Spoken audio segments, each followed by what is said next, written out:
Salam. Kasus yang dialami anak petinggi GP Ansor oleh anak pejabat pajak masih terus bergulir, sampai saat ini kondisi David sendiri masih belum pulih. Setelah polisi mengamankan tersangka MD dan Sane, polisi juga menetapkan pacar Mario Dandi sebagai saksi.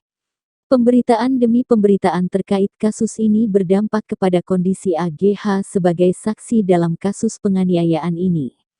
Kini kuasa hukum AGH, Mangata Toding Alo mengungkap kondisi terkini kliennya. Hal itu diungkapnya saat mendatangi Komisi Perlindungan Anak Indonesia, KPAI, Gondangdia, Menteng, Jakarta Pusat, Selasa tanggal 28 Februari tahun 2023. Kedatangannya itu bertujuan untuk meminta KPAI agar dapat membantu dan mengawasi saksi AGH dalam menjalani proses penyidikan ataupun proses pengadilan ke depannya. AGH adalah pacar Mario Dandi, yang menganiaya putra pengurus GP Ansor. Namun, dengan statusnya itu, kata dia, psikologis AGH menurun. Ia terpuruk dengan pemberitaan-pemberitaan yang ada. Jadi kondisinya kalau kami memantau memang sedang sangat terpuruk ya masih dengan pemberitaan-pemberitaan, jelas Mangata.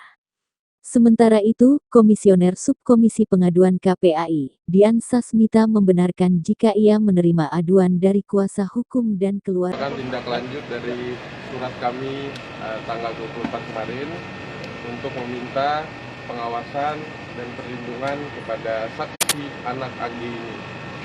Kami berharap KPAI bisa membantu kami untuk bisa mengatur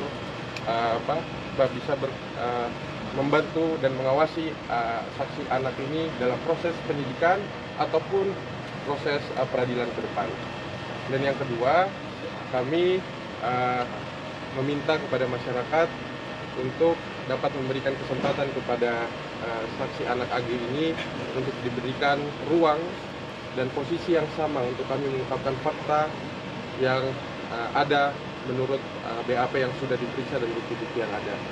Yang terakhir, kami dari pihak keluarga menitipkan pesan agar Ananda, David, dan kami terus mendorong.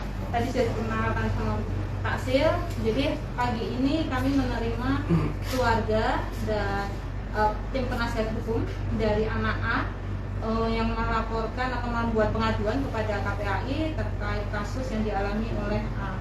Jadi saat ini kami sudah menerima pengaduannya dan kami juga sudah mendengarkan keterangan dari tim kuasa hukum dan keluarga terkait proses hukum dan situasi A. Kami di KPAI dalam posisi menerima pengaduan dan akan melakukan telaah lebih lanjut terkait kasus posisi tersebut. Dan sesuai fungsi kami di pengawasan sistem perlindungan anak, kami akan menjalankan itu dan mendorong semua pihak, pemerintah terutama seperti P2TP2A, dinas sosial untuk berperan dalam pemenuhan hak anak.